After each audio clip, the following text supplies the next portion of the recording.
Hi, Stella. So I'm going to give this a shot. It's going to be a little tricky because I usually speak to a person, not to a phone, but you know.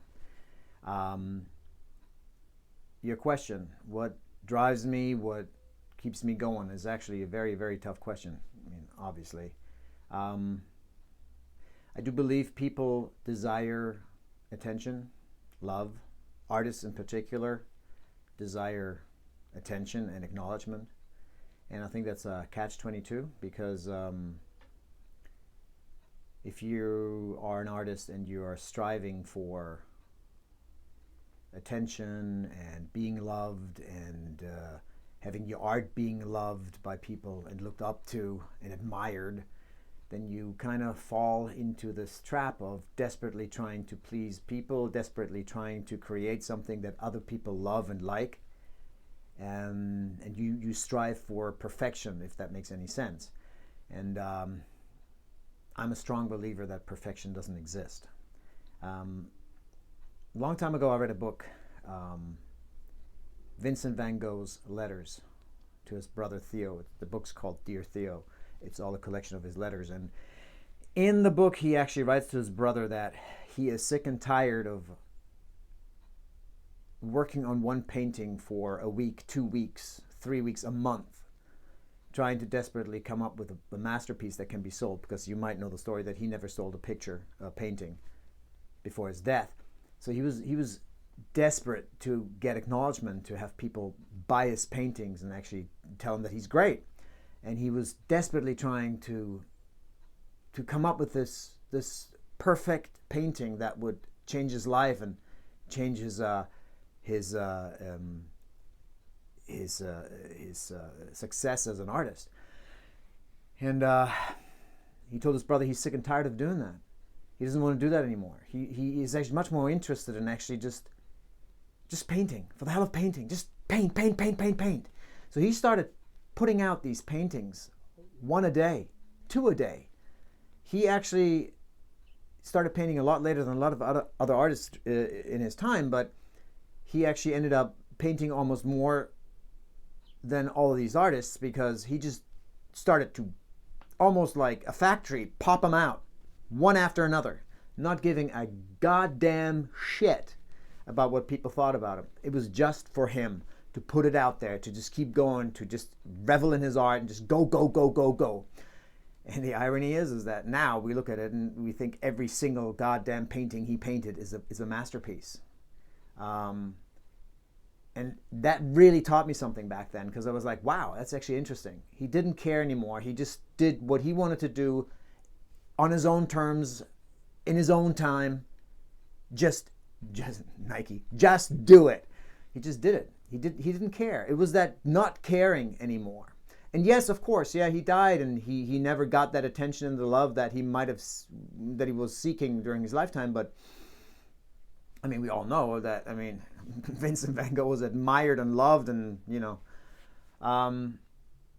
But yeah, so that taught me a lot about my own self, because, as I said, we all desire attention, we all desire love and acknowledgement.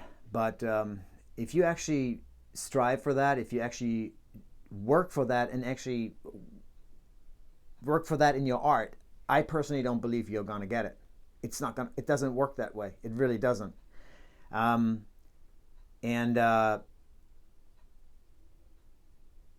I was doing this TV show, and for the first time I got a lot of acknowledgement, and a lot of people, you know, hit me up on social media and going, oh my God, you're the greatest, and blah blah blah, all that kind of crap that you get, you know, when the first time you get that attention in the media world. And yeah, it felt good, but I was like, wow, this is kind of crazy. And once the show came down, it all slowed down a little bit. I started going, interesting, it's all going away now, and people are kind of like fading away. And so that felt kind of weird. And I thought back to this whole Van Gogh thing, and I was thinking, you know what?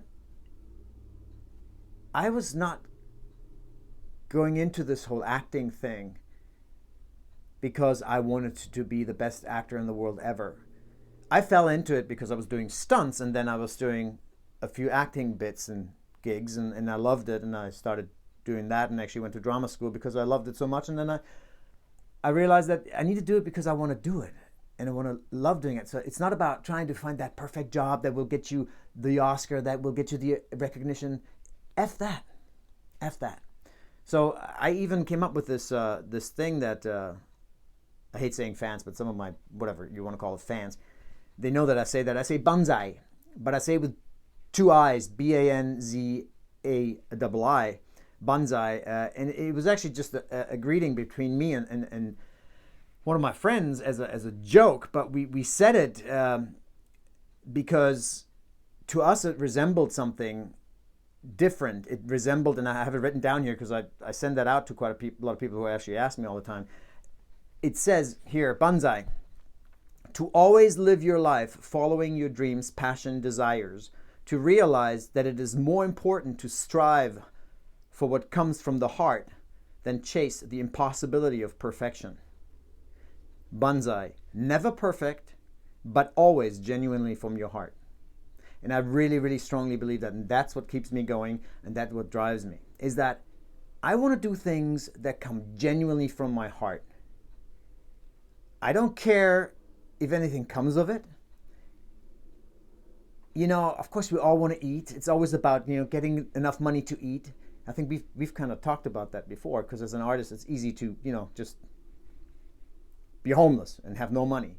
Yeah, you got to think of that, but it's more important that you do what you want to do and how you want to do it, instead of fitting in and doing all that stuff, because I honestly, genuinely don't think you're going to get somewhere with that. And another saying that I've said even way back when I was still a professional athlete, fighter, I always used to say, win or lose the fight, it didn't matter. I always said, always give your damnedest and your hardest. And then whatever the outcome, good or bad, you just have to let it go. Because the moment is past. Is that whole idea of not living in the past or in the future. Live in the present. Whatever you've done, if you've done an amazing job, revel in it in that moment and then let it go. If you had a horrible, horrible day and everything went wrong, well, think about it for a second. Revel in that moment too, because sometimes sadness and anger is not a bad thing either for a moment. But then also just let it go. Move on to the next second, the next phase of life, whatever that means, whatever that is. So I've rambled on now for like almost 8 minutes. I hope that's not too long, but it's just a hard question to answer. That's the gist of it. And yeah, I hope this is kind of what you're looking for. I don't even know if you know what you're looking for. It's it's a tough question. And yeah, have a beautiful, wonderful day. And obviously give a huge, huge cuddle to Bob.